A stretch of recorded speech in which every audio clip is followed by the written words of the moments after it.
Attends. Aminata comprend immédiatement le piège. Ce parfum n'est pas un cadeau. C'est une manière de créer de la confusion et d'acheter le silence. Je voulais vous parler sans tout le monde ce soir. Parce que j'ai quelque chose à vous proposer, et c'est quelque chose de personnel. Personnel comment? Je veux pas vous traiter comme des investisseurs classiques. Vous êtes des femmes intelligentes, ambitieuses. Vous méritez d'être partenaires, vraiment partenaires. Tu parles du projet import-export? Mise de 5 000 chacune. Retour en 4 mois, 15 000 chacune. Et je vous explique exactement comment. Notre fournisseur à Abidjan nous demande de confirmer la commande avant mercredi. Si on confirme pas, on perd le créneau et le projet est reporté à 8 mois. J'ai pas besoin de vous. J'ai d'autres partenaires. Mais vous, j'aurais voulu que vous soyez dedans dès le début. Alors je vous pose la question clairement. Vous êtes partante ou pas? 5 000. C'est parti. Moi aussi, 5 000. Bienvenue dans le projet. Vous allez pas le regretter. Marcus passe à l'étape finale. Pression, urgence, promesse d'argent rapide. Tout est calculé pour empêcher les filles de réfléchir. On a dîné avec Marcus hier soir, juste nous deux.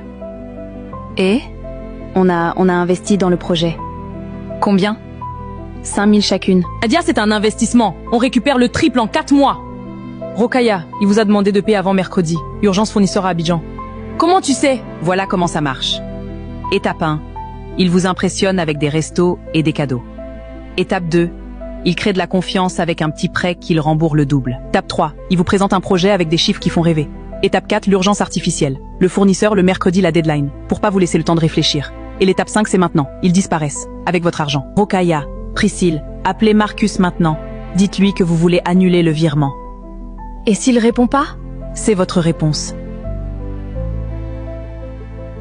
Il répond pas. Moi non plus. Nadia, on a perdu 10 000 euros. Demain matin, on va à la police, ensemble. Quand Marcus cesse de répondre, la vérité devient impossible à ignorer. En quelques secondes, le rêve disparaît et laisse place à la honte, la colère et la peur. Papa, mes amis ont perdu 10 000 euros ce soir, à cause de moi, parce que c'est moi qui les ai présentés à ces hommes. Je me suis pas encore laissé avoir sur l'argent, mais j'ai failli. Et mes amies, elles ont pas failli, elles ont vraiment perdu. Nadia, écoute-moi bien. C'est pas à cause de toi, c'est à cause d'eux. Ne prends jamais la faute de quelqu'un qui t'a menti. Et tes amies, elles ont perdu de l'argent. Mais toi, tu as failli perdre quelque chose de plus grave. Quoi? Toi-même. Papa, j'ai décidé quelque chose.